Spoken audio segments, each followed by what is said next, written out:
Welcome back to Education Zone. कैसे हैं आप लोग? आई होप कि अच्छे ही होइएगा। सभी लोग फटाफट जुड़िए, सेशन को लाइक कीजिए।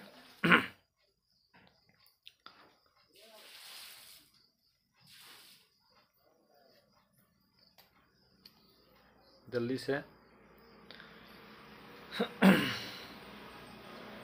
याद करना पड़ता है कॉल करके, ग्रुप कॉलिंग की, ताकि आप लोग जुड़ने के लिए समय से सभी लोग खुद से जुड़िएगा, अच्छा रहेगा।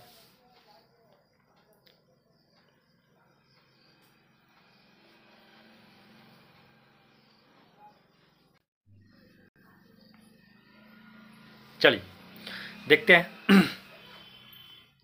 सबसे पहला क्वेश्चन है कि विकास की दिशा और क्रम हर बच्चे के लिए समान होता है। कोई भी दुनिया का हम बताए भी थे कि विकास की आपकी 4 अवस्थाएं होती है और चारों अवस्था दुनिया का कोई भी बच्चा होगा सभी के लिए एक समान होता है। ये बात सभी लोग को पता होगा, लेकिन हर बच्चा अपनी गति से विकसित करता है। लेकिन यही है कि हर बच्चा का डेवलपमेंट में जो उसका विकास होता है उसका एक अपनी गति होती है। कारण क्या है कि क्योंकि जैसा बच्चा का पर्यावरण होगा, जिस माहौल में बच्चा पलेगा बढ़ेगा, उसका उस तरह का डेवलपमेंट होगा। यह बाल विकास के निम्नलिखित में से किस सिद्धांत को दर्शाता है? तो किसका तो ये सिद्धांत जो होगा आपको ये किस सिद्धांत को दर्शा रहा है? तो हम सभी लोग को पढ़ाए थे कि अनिवार्यता का रैखिकता तो होगा नहीं ना, एक रूपता, मतलब एक समान तो हो नहीं रहा, क्योंकि जिसका जैसा हम पालन पोषण करेंगे बच्चा का जो डेवलपमेंट होगा उसके उसके अकॉर्डिंग होगा। सबका बच्चा का अपना अलग थोड़ा सा डिफरेंट हो जाएगा। तो इसके अकॉर्डिंग अगर हम आप बात करें यहाँ तो क्या होगा? पृथकता यानी पृथककरण, यानी ऑप्शन नंबर लगाइए सभी लोग, क्योंकि जैसा होगा बच्चा उसका उस तरह से उसका पृथककरण होगा। ठीक,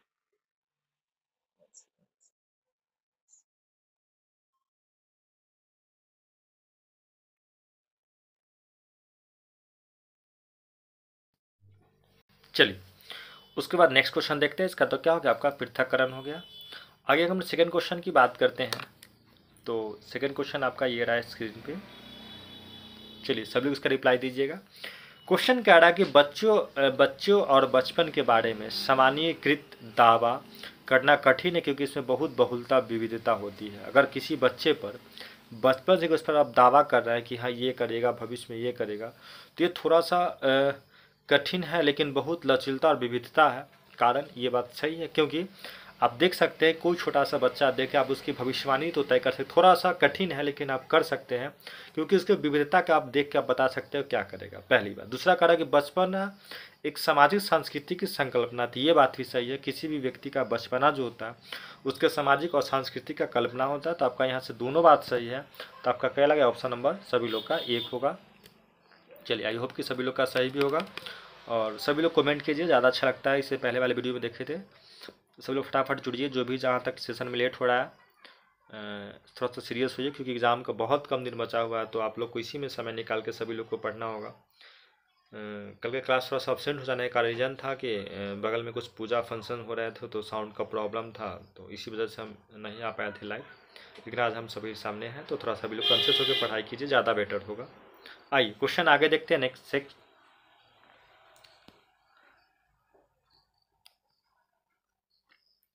क्वेश्चन नंबर हम 3 की बात करते हैं। कारक निम्नलिखित में से कौन सा कथन बच्चे के सामाजिकरण के प्रक्रिया की सही व्याख्या है? यानी बच्चा जो सामाजिकरण दिखाता है उसका सही प्रक्रिया क्या है? तो कह रहा है कि बच्चे संभवतः गुण निहित शक्तियों अनुवांशिक सामग्री के पोषण होने के निश्चित परिणाम है।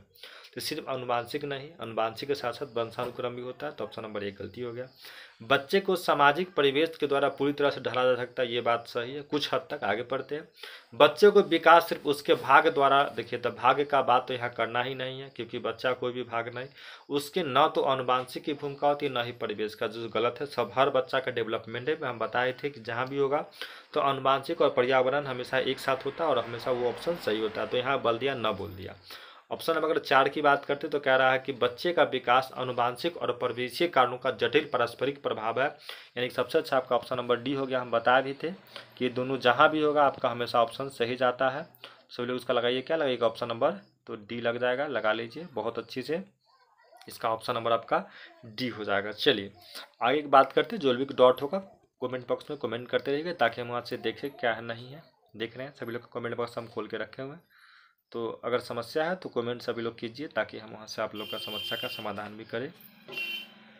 चलिए नेक्स्ट क्वेश्चन देखते हैं हम लोग।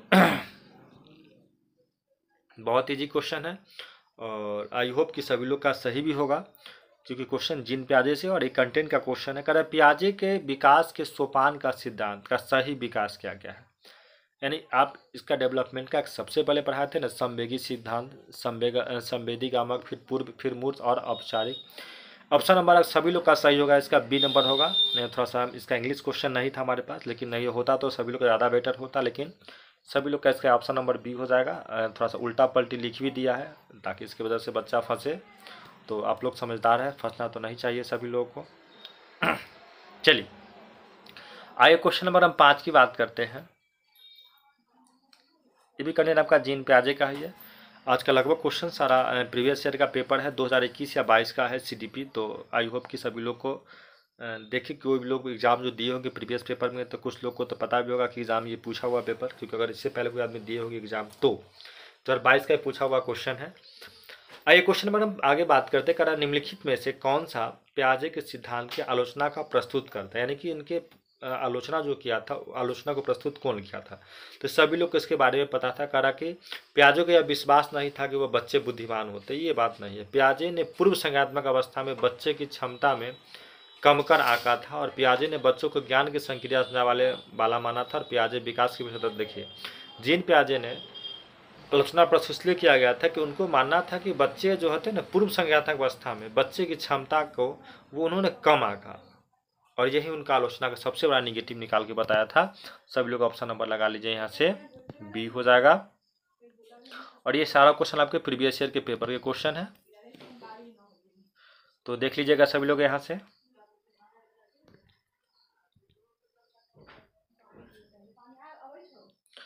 आइए क्वेश्चन बात करते हैं हम लोग। क्वेश्चन नंबर आपका इसका आंसर बी हो गया। आगे अगर हम बात करते हैं,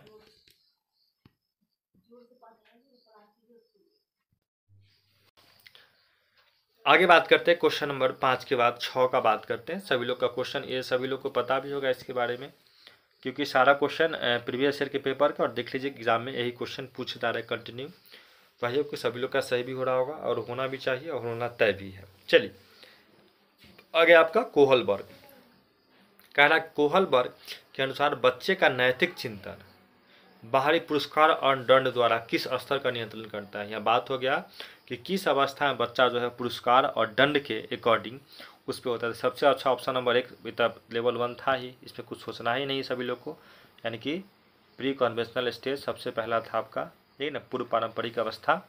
ऑप्शन नंबर इसका 1 हो जाएगा। आइए फिर से आगे क्वेश्चन आ गया आपका जीन प्याजे। चलिए बार बार रिपीट हो रहा कंटिन्यू, प्रीवियस के पेपर में जीन प्याजे। बताइए इनका आंसर होगा, बताइए सभी लोग। जीन प्याजे के अनुसार मानव शिशु में कौन सी प्रवृत्तियाँ को प्रतिक्रिया जन्मजात होती है, यानी जन्मजात का पूछा गया है। तो जन्मजात आपका अनुकूलन तो होगा नहीं, क्योंकि जहाँ वहाँ से वहाँ उसको पहुँचाएंगे उससे बच्चा बदल जाएगा। कल हम क्लास में पढ़ाए थे स्कीमा, मानस चित्रण और प्रतिक्रियाशीलता। जिसमें देखिए स्कीमा पढ़ाए थे, ये बच्चे में जन्मजात होता है। किसके अकॉर्डिंग टू जीन प्याजे के अनुसार मानव शिशु में कौन सी प्रवृत्तियाँ प्रतिक्रिया जन्मजात होती है, तो उसका स्कीमा जो थोड़ा बहुत उसमें जन्मजात होता है, बाद बाकी इसमें से देख लीजिए तो कोई आपका जन्मजात क्वेश्चन इसमें आंसर नहीं है। चलिए आगे देखिए, ये क्वेश्चन आपका किससे है, तो वाइगोत्स्की से है। कहा कि वाइगोत्स्की के अनुसार नए ज्ञान की संरचना किस क्षेत्र में होती है, उस क्षेत्र के बीच में, यानी बच्चे में अगर कोई नया चीज़ का डेवलपमेंट होता है तो वो जो डेवलपमेंट होता है संरचना किस क्षेत्र में होती है, उस क्षेत्र के बीच में क्या क्या होगा पढ़ते हैं। सबसे पहले अगर ऑप्शन कह रहा है जो कि बच्चा जानता है और उसके जानने की सामर्थ्य हो। चलिए आगे देखते हैं, जो बच्चा जानता है और उसकी पहुंच से बाहर हो, तो बात खत्म हो गया। दो गलती, जो कि बच्चा जानता है कि शिक्षक के विचार जिनके बच्चे का ज्ञान होना चाहिए, जो बच्चा जानता है कि उनके अभिभावक के विचार जिनका, देखिए यहाँ क्वेश्चन कहा वाइगोत्स्की के अनुसार, अकॉर्डिंग टू वाइगोत्स्की सोचिएगा कि नया ज्ञान की संरचना किस क्षेत्र में होती है। बच्चे में जो होता है नया नया ज्ञान की संरचना वो किस क्षेत्र में होगी और उस क्षेत्र के बीच में क्या होगा। तो बताया था ना एस्केप फोल्डिंग, अगर ये सब होता तो ज़्यादा आपका वो होता, इंग्लिश इसमें है नहीं। लेकिन देखें जो कि बच्चा जानता है उसमें जानने के सामर्थ्य हो, बच्चा जानना हो और उसके अगर जानने के बच्चा अगर इच्छुक हो तो बच्चा उस चीज़ को खुद ब खुद आप बताइए आपके बात को वो सहमत होगा और उसमें ज़्यादा वो अपने आप को बढ़ावा देगा। तो इसके अकॉर्डिंग आपका ऑप्शन नंबर क्या हो जाएगा, सभी लोग का ए होगा। आई होप कि सभी लोग का सही होगा, ऑप्शन नंबर 1। ठीक है, चलिए आगे क्वेश्चन की बात करते हैं हम लोग। देखिए जिस साल का 2022 का है सेट, जिसके लाइफ में मतलब सेक्शन में आया होगा, कितना अच्छा अच्छा हल्का हल्का क्वेश्चन पूछे हुए हैं ना। चलिए इसको देखते हैं सभी लोग। इसमें क्या कह रहा है आपका, क्वेश्चन नंबर 9 है। कक्षा में एक बच्चा अपने सहपाठियों से इस तरह व्यवहार करता है और जैसे उसके घर में बर्ताव किया जाता है, यह किसका उदाहरण है। यानी कि बच्चा जो है अपने दोस्त के बीच, देखते हैं जो अगर आप सभी लोग का अगर किसी से ज़्यादा अगर बचपना में 9th-10th में अगर ज़्यादा गहरा फ्रेंडशिप हो जाए तो हम लोग उससे अपना पारिवारिक के तौर पे उससे वैसे ही नहीं बात करते हैं कि हाँ जैसे हम कितना एक ज़्यादा गहराई से बात करना आपस में क्लोज दिखाता है कि हम लोग बहुत एक अच्छे क्लोज फ्रेंड हैं। तो अगर आप उससे इस तरह से बात करते हैं तो ये किसका उदाहरण है। तो मानवतावादी अधिगम होगा, नहीं ना आपका अवलोकन होगा, ना आपका रचनावाद। सबसे अच्छा क्या दिखाता है, सामाजिक रचनावाद को दिखाता है। इसीलिए बच्चा जो है अपने दोस्त को जैसे उसके घर में बात होता है उस तरह से उससे बात कर रहा है। आइए आगे बात करते हैं क्वेश्चन नंबर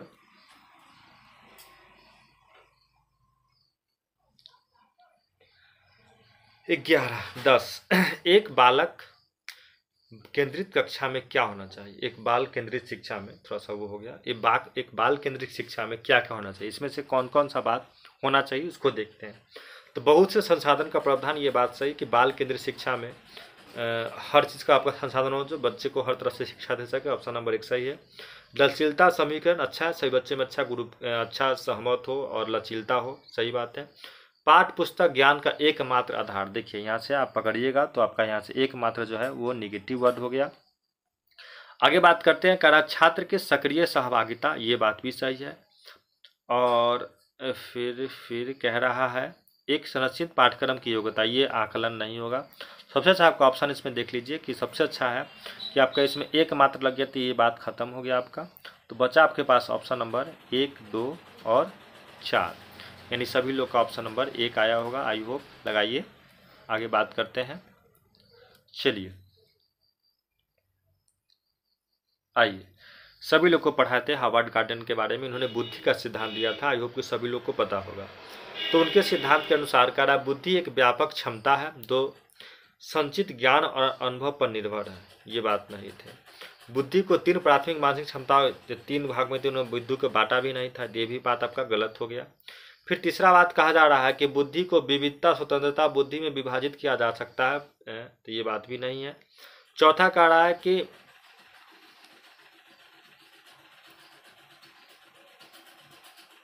बुद्धि एक ही संरचना है, नहीं ये भी नहीं हो सकता है।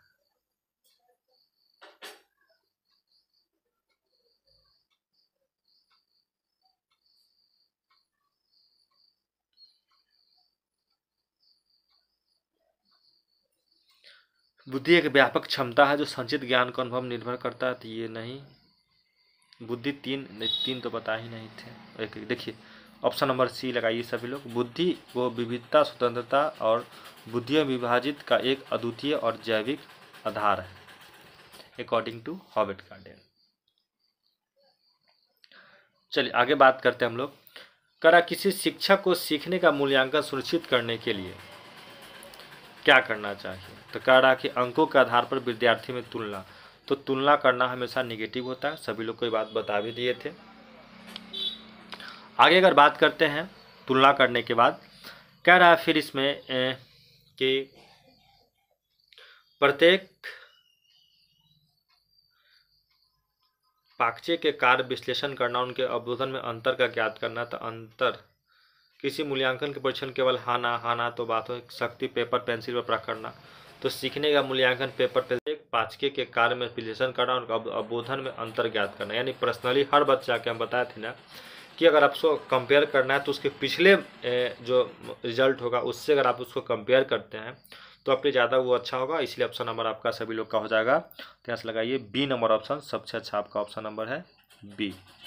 चलिए आगे बात करते हैं नेक्स्ट क्वेश्चन का।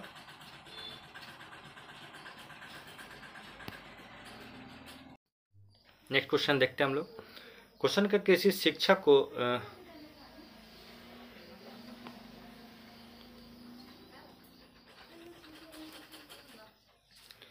क्वेश्चन करा कि राष्ट्रीय शिक्षा नीति 2020 द्वारा सुझाई गई समग्र 360 डिग्री बहुआयामी रिपोर्ट को प्रस्तावित करती है। यानी कि आपका ये क्वेश्चन आपका NEP 2020 से दिया गया है कि सुझाई गई जो भी समग्र है 360 डिग्री बहुआयामी रिपोर्ट को क्या प्रस्तावित करेगा। तो ऑप्शन नंबर योगात्मक, तो सिर्फ योगात्मक है। योगात्मक बताए थे कि आकलन होता है दो प्रकार का, सुन लीजिए कान खोल के। एक होता है योगात्मक आकलन, एक होता है रचनात्मक। रचनात्मक जो आकलन होता है उसमें जो होता है कि बच्चे के क्लास में जो हम टेस्ट लेते हैं SW CW क्लास असाइनमेंट, उसको हम लोग कहते हैं रचनात्मक मूल्यांकन। और योगात्मक मूल्यांकन में जो होता है आपका साल के जो लास्ट में एग्जाम होता है उसको हम लोग कहते हैं योगात्मक मूल्यांकन। तो आपका ऑप्शन नंबर 1 गलत हो गया। दूसरा कि याद करने के लिए, तो याद करना तो आपका नेगेटिव हो गया। तीसरा कह रहा कि विद्यार्थी के पेपर पेंसिल परीक्षा, सिर्फ पेपर पेंसिल तो आपका नेगेटिव हो गया। तो बचा के ऑप्शन नंबर आपका 4 बचा। और आई होप कि सभी लोग का सर स्व आकलन करवाइए सबसे अच्छा बच्चा में और उससे बच्चा आपका बताएगा। तो ऑप्शन नंबर सभी लोग का 4 यानी कि डी आना चाहिए। आई होप कि सभी लोग का सही होगा। चलिए फिर आगे बात करते हैं क्वेश्चन नंबर। अगर हम नेक्स्ट क्वेश्चन की बात करते हैं थोड़ा सा, तो इसको देखिएगा। क्वेश्चन कह रहा है 14 नंबर कि विभिन्न भाषीय पृष्ठभूमि के आने वाले विद्यार्थियों की कक्षा में एक शिक्षिका को क्या करना चाहिए। अगर आपके क्लास में हर भाषा के बच्चे आ गए पढ़ने, सिर्फ हिंदी अगर हम लोग जैसे बिहार में हैं तो बिहार में बंगाल के बच्चे भी आ गए, कुछ तेलुगु आ गए, कुछ मराठी आ गए, अलग अलग हर तरह का बच्चा अगर आपके पास पढ़ने आ गया तो आप क्या कीजिएगा। तो पहला आपका लग गया कि उन्हें हत्सोहित, यानी नेगेटिव बात हो गया, 1 नंबर में ख़त्म। तो पास देख लीजिए। और सी में लगा हुआ है केवल, और डी में लगा हुआ है स्पेशल ट्यूशन। तो जब ट्यूशन का बात हो, केवल लगा हो, हत्सोहित, सब नेगेटिव बात हो गया। और ऐसे भी सब बात में लिखा हो कि बच्चों को ट्यूशन पकड़ा दीजिए, पकड़ना ही नहीं है। 2 में लग गया केवल, तो केवल खत्म हो गया। ऑप्शन नंबर 1 में भी गलत हो गया। तो आपका बच्चा के ऑप्शन नंबर बी। तो कुछ चीज़ जो है हम लोग ऑप्शन से बना सकते हैं, क्योंकि आपका ऑप्शन नंबर यहाँ से हो जाएगा बी। अगर हम क्वेश्चन नंबर 15 की बात करते हैं, जुड़िए सभी लोग फटाफट, इतना लेट से आते हैं, बताइए कैसे काम चलेगा। कह रहा क्वेश्चन कि एक शिक्षिका अपने क्लास में जेंडर विविधता से लचीलेपन को बढ़ावा देगी। लचीलापन समझ रहे हैं ना, जेंडर विविधता को हटाने का काम कर रही है। अगर उसको लचीलापन का कैसे बढ़ावा देगी ताकि बच्चे में क्लास में लड़का लड़की कोई भी फर्क ना कर पाए, तो अब इसके लिए अगर आप टीचर हैं तो आप क्या कीजिए। क्वेश्चन को समझिए कि अगर आप एक शिक्षक हैं और क्लास में चाह रहे हैं कि जेंडर विविधता के लचीलेपन को बढ़ाए, यानी सो लचीलेपन समझ रहे, हल्का करे, कि लड़का लड़की विभेद ना करे, तो इसके लिए आप क्या कीजिएगा। आप एक शिक्षक है तो कह रहा है इसमें लड़कियों की स्त्रीवादी, लड़के के पुरुषवादी विशेषता को प्रोत्साहित। देखिए स्पेशल हो गया, बांटने का काम हो गया, तो ऑप्शन नंबर 1 गलती। दूसरा में अलग अलग अधिगम कार्य देकर, अब जैसे अलग अलग काम दीजिए फिर बट गया। कह रहा तीसरा कि जेंडर उपयुक्त अपेक्षा रखकर लड़कियां भाषा में अच्छा करेगी, ये गलत हो गया। सबसे अच्छा 4 पढ़िए कि व्यक्तिगत व्यक्तियों में गैर रिवायता भूमिका प्रस्तुत कीजिए।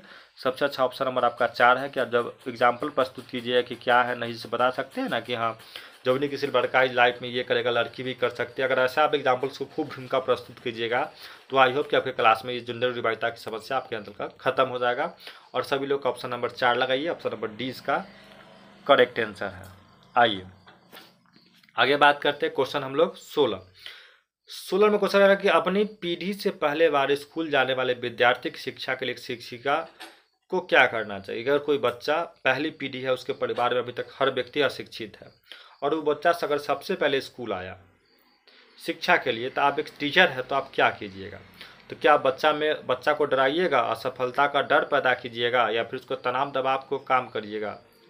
तो ऑप्शन नंबर 1 गलती। दूसरा कह रहा है कि इसकी संस्कृति का सम्मान करे और इन स्कूल की भाषा से, देखिए बात सही है ना कि अगर उसकी जो भी बच्चा जिस भाषा में अगर आपके पास, क्योंकि जीवन में उसके परिवार में पहले बार कोई बच्चा स्कूल आया है, तो आप उस बच्चे की भाषा संस्कृति का सम्मान कीजिए, मान कीजिए, ताकि बच्चा और उसके जो भी बच्चा जिस तरह का भाषा बोले, संस्कृति उससे परिचय करवाइए और धीरे उसका डेवलपमेंट करवाइए। बात सही है। तीसरा में नकारात्मक लगा हुआ है और चौथा में अपेक्षा नहीं हो गया, तो बात निगेटिव हो गया। थोड़ा सा आप निगेटिव पॉजिटिव वर्ड को एक बार सभी लोग पढ़ लीजिएगा। आई होप एक बार हम इसको रिविजन भी करवा देंगे निगेटिव पॉजिटिव। तो ऑप्शन नंबर आपका डी खत्म हो गया, आपका ऑप्शन नंबर यहाँ से आपका ये सी भी खत्म हो गया और ऑप्शन नंबर आपका ए भी खत्म हो गया। तो आई होप कि सभी लोग का ऑप्शन नंबर बी सही होगा, क्योंकि ये सब सभी लोगों का सही होना चाहिए। और आज क्वेश्चन देखिए खाली एनसीएफ और ये सबसे क्वेश्चन पूछे हुए, जिसका भी एग्जाम लगा कितना हल्का सेट रहा होगा। चलिए आगे क्वेश्चन नंबर 17 की बात करते हैं। 17 नंबर क्वेश्चन क्या कह रहा है आपका? 17 नंबर क्वेश्चन कह रहा है यहाँ से कि विविध प्रकार के सामाजिक, आर्थिक और सांस्कृतिक पृष्ठभूमि में विद्यार्थी की कक्षा सभी विद्यार्थियों के अधिगमताओं का अनुभव को बढ़ावा देती है। ये बात सही है कि जितना सारा बच्चा, अगर हर पृष्ठभूमि से बच्चा अगर वहाँ अपना अनुभव को लेकर आएगा, चाहे कुछ भी लाएगा, तो कक्षा में हर बच्चे का सांस्कृतिक अलग अलग होगा, तो एक दूसरे से बात करेगा, तो उसका बढ़ावा होगा। ये बात सही है। दूसरा कह रहा कि समावेशन से केवल उन्हीं विद्यार्थियों को लाभ होता है, और यहाँ हम आगे नहीं पढ़ेंगे क्योंकि यहाँ बात लग गया केवल, तो बात निगेटिव हो जाएगा। आगे पढ़ लेते जो दृष्टि बाधित श्रवण के रूप में बाधित है और उन्हें विकार, तो बात गलती हो गई क्योंकि आप स्पेशल किसी एक केवल के लिए बात कर रहे हैं, क्योंकि बात यहाँ समावेशन शिक्षा में पढ़ाई थी कि समावेशी शिक्षा वैसी शिक्षा होती है जिसमें हर बच्चे के लिए हम अलग अलग व्यवस्था ना करके एक समान सबको एक साथ शिक्षा देते हैं, कहलाता है आपका समावेशी शिक्षा। तो आपका इसके अकॉर्डिंग ऑप्शन नंबर एक सही हुआ और 2 गलती। तो सभी लोग क्या लगाइएगा? ऑप्शन नंबर सभी लोग का आई होप कि सी सही होगा। आइए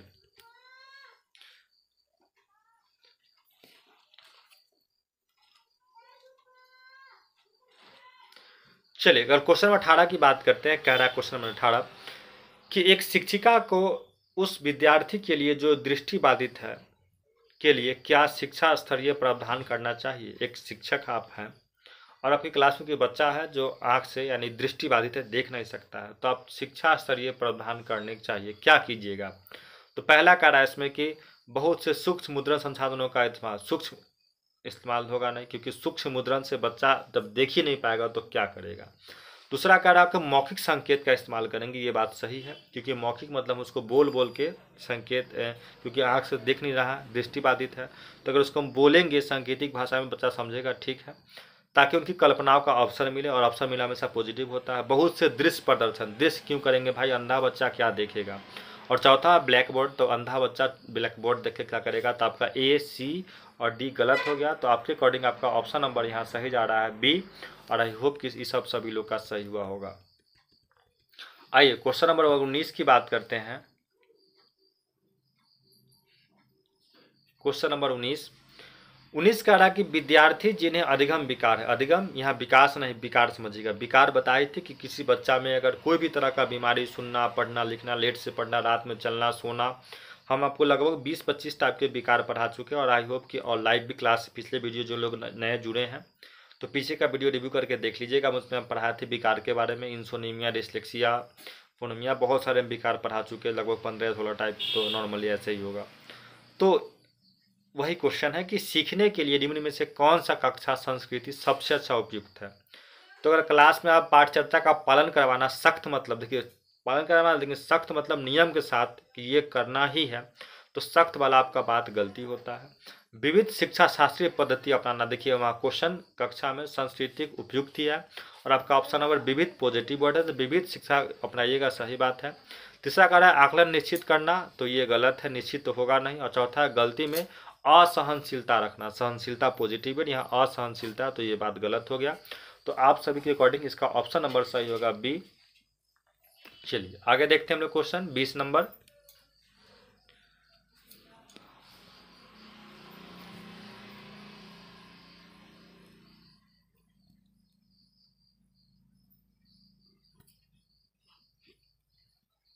कहाँ गया?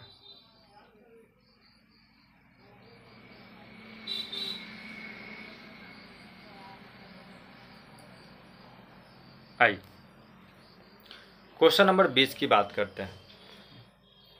क्वेश्चन नंबर 20 क्या कर रहा है? देखिए कह रहा है कि प्रतिभाशाली विद्यार्थी की पहचान कैसे की जा सकती है? प्रतिभाशाली समझ रहे हैं ना? वैसे बच्चा जो बहुत पढ़ने में तेज होगा, जैसे देखते हैं हर क्लास में, हर बैच में कैसा बच्चा होता है, आप इस स्कूल में देखिएगा, जो बहुत पढ़ने में तेज होता है और टीचर भी उसका अलग से कोऑपरेट करता है कि बच्चा लाइफ में अच्छा सक्सेस करे। आप लोग भी टीचर जब बनिएगा, स्कूल में जाइएगा, आप चीज़ को देखिएगा, जहाँ भी पढ़ाइएगा आप लोग, इस चीज़ को देखिए, कोई एक ऐसा बच्चा होगा जो बहुत ज़्यादा टैलेंटेड उसके अंदर होगा और आप उसका बहुत ज़्यादा समर्थन कीजिएगा, यहाँ तक कि आप उसको साइड से भी कुछ कहते हैं कि आइए बुआ हमको पढ़ा, क्यों बच्चा और आपसे पूछेगा भी वो, तो वो कहलाता है आपका प्रतिभाशाली बच्चा। तो आप इसको पहचान कैसे कीजिएगा, कैसे की जा सकती है, तो ऑप्शन नंबर चुनौतीपूर्ण कार्यों की तत्परता द्वारा। अब कोई ऐसा अगर कार्य क्लास में देते हैं और वो क्लास को उस चुनौती के तौर पर उसको तत्परता नियम के साथ उसको फॉलो करता है तो बच्चा प्रतिभाशाली होगा, ये बात सही है। किसी बाहरी प्रेरणा के बिना काम करने का क्षमता, ये बाहरी कल्पना और क्षमता, ये बात खत्म हो गया। मौलिक सोच द्वारा, बच्चा का देखिएगा अलग से सोच के अलग होगा, ये बात सही है। बहुत संसाधनों की क्षमता द्वारा, यानी कि आपका 1, 3 और 4, ये तीनों बात सही है और मेरे अकॉर्डिंग इसका ऑप्शन नंबर हो जाएगा सी और आपके अकॉर्डिंग भी सी ही होना चाहिए। आइए आगे बात करते हैं क्वेश्चन नंबर 21 को देखें थोड़ा सा। तो क्वेश्चन आपका 21 क्या कर रहा है, जुड़िए सभी लोग, कमेंट भी कीजिए, थोड़ा सा भी टेंशन लेके पढ़ाई कीजिए।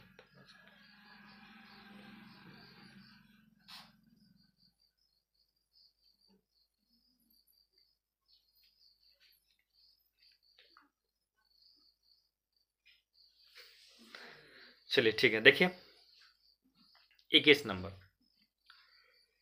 निम्न में से अध्यापक द्वारा अपनाई गई तकनीकी संरचनाओं शिक्षण अधिगम प्रक्रिया में हानिकारक है। अगर एक शिक्षक हैं आप और इतना सारा इसमें से कौन ऐसा प्रक्रिया अगर आप अपनाते हैं तो बच्चे के लिए अधिगम यानी शिक्षा में बताने के लिए इसमें से हानिकारक है, इसकी देखना है। तो कह रहे विद्यार्थियों को कार्य सौंपते हुए उनकी अधिगम गति का ध्यान रखना कुछ हद तक सही है कि बच्चों को हम होमवर्क दे देते हैं और बच्चा क्या सीख रहा है आपसे, इसका ध्यान आप रख रहे हैं कि बना कैसे रहते, कुछ हद तक सही है। चलिए, अच्छा प्रदर्शन ना करने वाले बच्चों को प्रेरित करने के लिए कांटे स्टार देना। देखिए, अगर आप बच्चा को क्वेश्चन दिए बनाने के लिए, अगर वो सही नहीं बनाया तो बच्चा को देखते हैं आप स्टार 5 स्टार 2 स्टार करके आप जो करवाते हैं तो वो नहीं करना चाहिए, तो वो गलत हो गया। क्योंकि होता नहीं बच्चा के अगर कोई अच्छा किया तो अब उसको गुड लिख के 5 स्टार दे देते हैं, 2 स्टार 3 स्टार, तो वो आपको नहीं वो करना है। क्या ये बात सही है? हानिकारक पूछा गया। अधिगम में आकलन है तो विविध तरीके अपनाना, तो ये बात तो सही है कि आप बहुत सारा तकनीक अपनाइए। अब जितना आपको लगे कि हाँ बच्चा को हम क्लास टेस्ट के अलावा मौखिक टेस्ट, क्वेश्चन, पहेली, बुझौती के माध्यम से पढ़ाना, आकलन टेस्ट लेना, ये बात सही है। चौथा आपका सामाजिक संदर्भ में प्रति संवेदनशील विचार, ये बात भी सही है। आपको इसमें निगेटिव सबसे गलत बात हो गया कि 1 और 2 बच्चा, तो 1 आपका सही है कि बच्चों को अगर हम कुछ बनाने के लिए दे तो आप उस पर ध्यान रख रहे हैं तो बात सही करें। सबसे गलत होता है कि बच्चा को आप स्टार दे देते हैं, बच्चा इससे उसका सोच जो होता है ना थोड़ा सा निगेटिव हो जाता है कि आप ऐसा नहीं कीजिएगा। आप एक शिक्षक बनिएगा तो आप बच्चे पे स्टार दे दे के ये गलत कर रहे हैं, तो ये नहीं करना है सभी लोग, क्योंकि बच्चा इससे बच्चे के अंदर थोड़ा सा कन्फ्यूजन हो जाता है कि मेरे को ये वो डिस्टेंट बहुत सारे बात हो जाते हैं, तो हम लोग को ये नहीं करना है।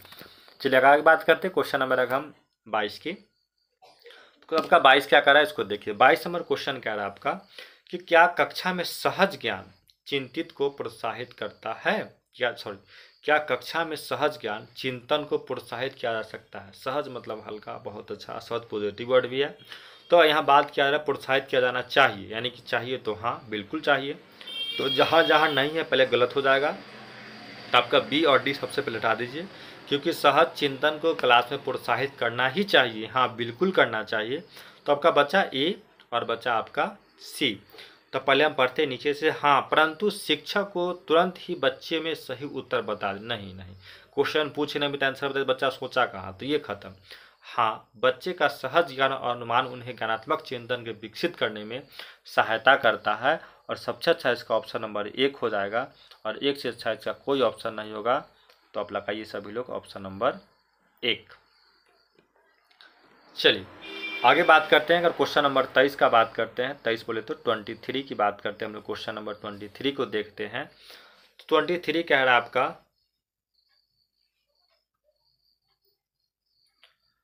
कि दृश्य के एक समग्र का इस्तेमाल करते और उसके बाद अधिगमकर्ताओं के पूर्व अनुभवों के आधार पर चर्चा करना, अधिगमकर्ताओं में संकल्पनाओं का सक्षम को बढ़ावा देना। बात सही है? तो हाँ सही है।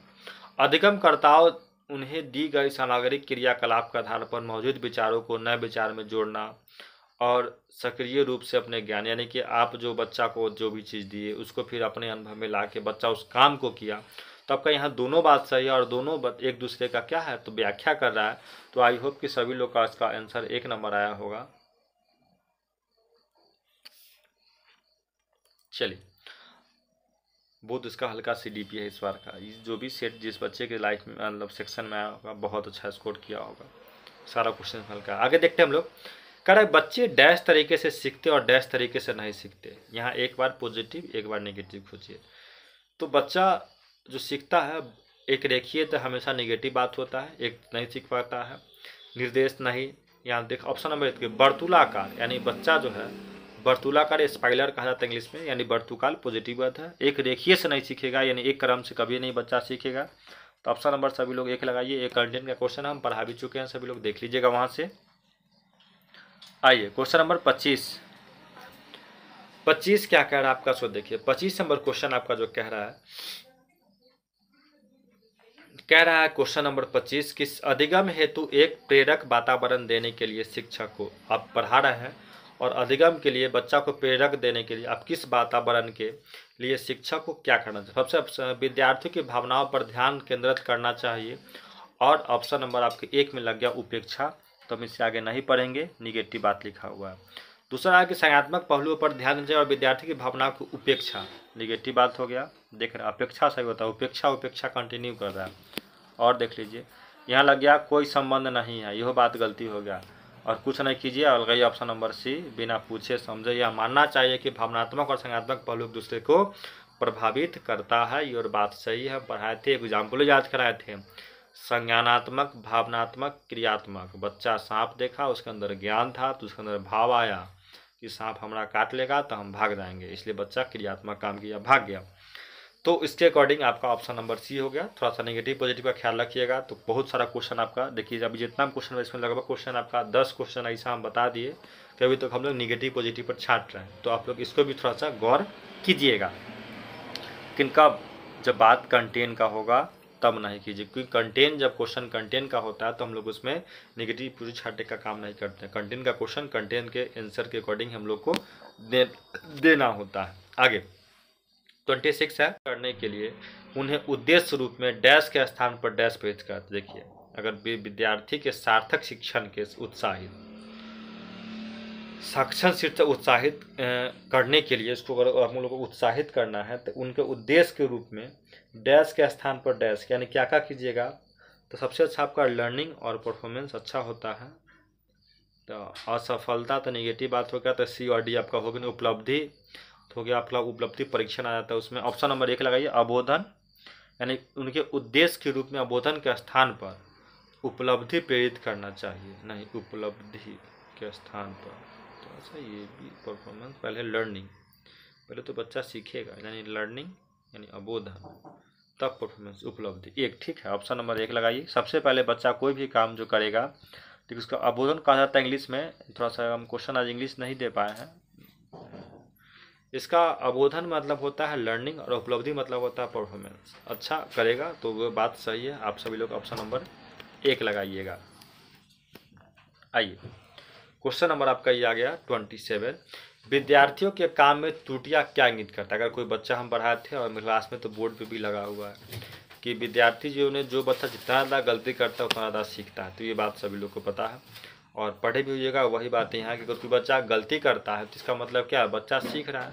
पढ़ते हैं ऑप्शन, कर रहा है विद्यार्थी के अन्य सक्षम को तुलना करना निगेटिव हो गया। ऑप्शन निर्वात निगेटिव हो गया। इनाम निगेटिव हो गया। अभाव अर्थपूर्ण क्षमता निगेटिव हो गया। देखिए विद्यार्थियों की सोच व्यवसाय की गुणात्मक के रूप में भिन्न है, इसलिए बच्चा अगर गलती करता है तो उसको आप प्रोत्साहित भी कर सकते हैं, कोई बात नहीं, बच्चा आगे जाके फिर से सीखेगा। गलती करना मतलब सीखना। और मेरे अकॉर्डिंग आपका थिंकिंग जो होता है वो थोड़ा सा डल से अलग होगा। तो बच्चा थोड़ा सा गलती तो करता ही, और गलती करना सीखना है, एक सीखने का एक रूप ही होता है। इसके अकॉर्डिंग आपका ऑप्शन नंबर D सही होगा। आइए मिलाते हैं इसको। कलन विधि, स्वाभाविक, शोध, तुलनात्मक और उपाय अंत। देखते हैं कलन विधि। सबसे बताते हैं कलन विधि होता क्या, जानिए। तो कलन विधि एक ऐसा विधि है, ठीक है, देखिए एक ही समस्या को बहुत सारा तरीका से हल करना कहलाता है आपका कलन विधि। तो एक का हो जाएगा आपका ऑप्शन नंबर 2। ठीक। फिर करा के स्वानुभविक शोध प्रणाली, तो इसका हो जाएगा सही उत्तर प्राप्त करने की एक समान नीति होती है। यानी पूरा 100% वाला बात हो गया। तुलना रूपता, यानी तुलना करने का बात जब हम करेंगे तो तुलना हम किससे करते हैं, तो मिलती जुलती समस्या जो होगा उससे तुलना कीजिएगा। तो बचा डी का 3 हो गया। और इसके अकॉर्डिंग जब टिक किए तो आपका ऑप्शन नंबर हो जाएगा डी। सब लोग उसको एक बार और पढ़ लीजिएगा अच्छा से, ताकि ये कभी कभी कन्फ्यूजन होता है। कलन विधि लगातार क्वेश्चन आ रहा, तुलनात्मक तुलना किए, उपाय विश्लेषण, इसके अकॉर्डिंग सब लोग देख लीजिएगा, ज़्यादा अच्छा होगा। आइए क्वेश्चन पढ़ते हैं हम लोग 29 नंबर। क्वेश्चन आपको 29 क्या कह रहा है, इसको देखिए। 29 कह रहा है कि अधिगम व्यक्ति और पर्यावरणीय कारकों के महत्वपूर्ण रूप से प्रभावित होता है। ये बात सही है। किसी बच्चा का अधिगम जो सीखने का तरीका, उसके पर्यावरण को कारक को हम कहीं कहीं प्रभावित करता ही है। और इस संदर्भ में कौन सा कथन सही आपको बताना है। तो कह रहा है कि अभिरुचि और अभिवृद्धि दोनों व्यक्तिगत कारक है। ये बात तो सही है। आगे पढ़ते हैं।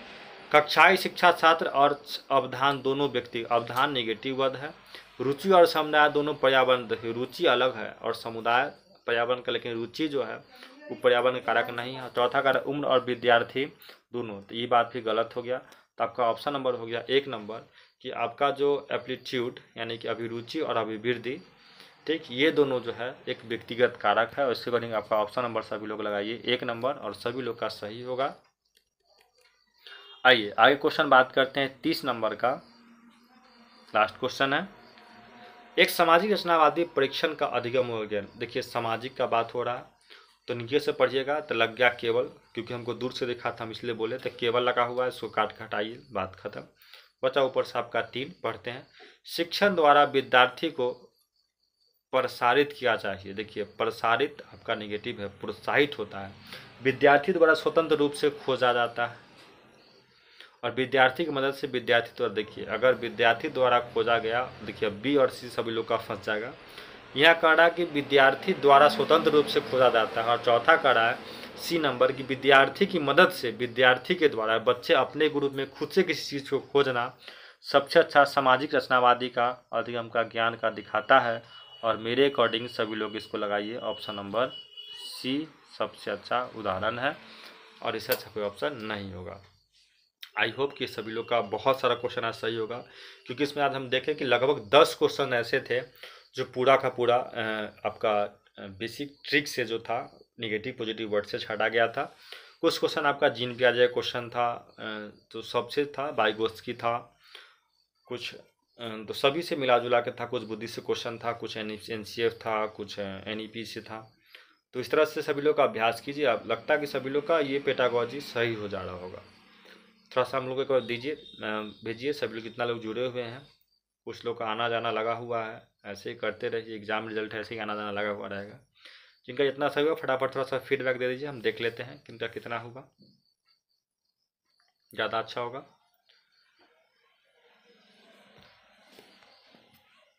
दीजिए फटाफट, हम देख रहे हैं किनका कितना।